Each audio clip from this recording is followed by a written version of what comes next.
සම්බන්ධ කතාවලදී නැතුවම බැරි කෙනෙක් තමයි ප්‍රතිරෝධකය. ප්‍රතිරෝධකය කියලා කියන්නේ විදුලිය ගමනට බාධා ඇති කරන කෙනෙක්.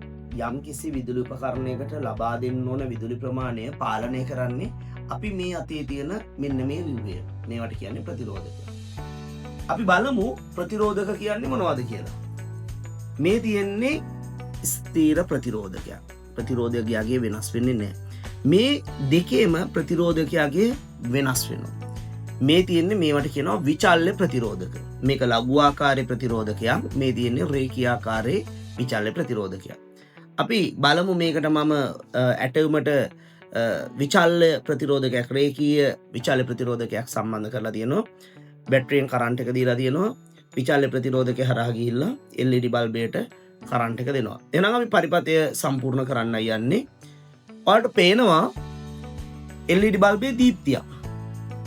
මම මේකෙන් මේ තියෙන යතුර උදව් කරගෙන මම ප්‍රතිරෝධකයාගේ වෙනස් කරනවා. ඔන්න බලන්න. ඔයාලට පේනවද බලන්න? බල්බේ දීප්තිය ටිකෙන් ටික මොකද වෙන්නේ? වැඩි වෙනවා. ඔන්න මම නැවත වාරයක් අඩු කරනවා. එහෙනම් නැවත වාරයක් ඔන්න ප්‍රතිරෝධකය බලන්න. බල්බේ දීප්තිය වැඩි වෙනවා. බල්බේ දීප්තියයි වැඩි වෙන්නේ. බල්බේ දීප්තිය වැඩි වෙන්නේ මෙතන ප්‍රතිරෝධකයාගේ අඩු කරනකොට බල්බයට ගමන් කරන විදුලි ප්‍රමාණය වැඩි වෙනවා. එහෙනම් මේ විචල්්‍ය ප්‍රතිරෝධකයෙන් බල්බයට ගමන් කරන විදුලි ප්‍රමාණය පාලනය කරන්න පුළුවන්. ඔයාලට හිතෙන්න පුළුවන් මේ වගේ කොයි වගේ අවස්ථාවලදීද භාවිතා කරන්න කියලා.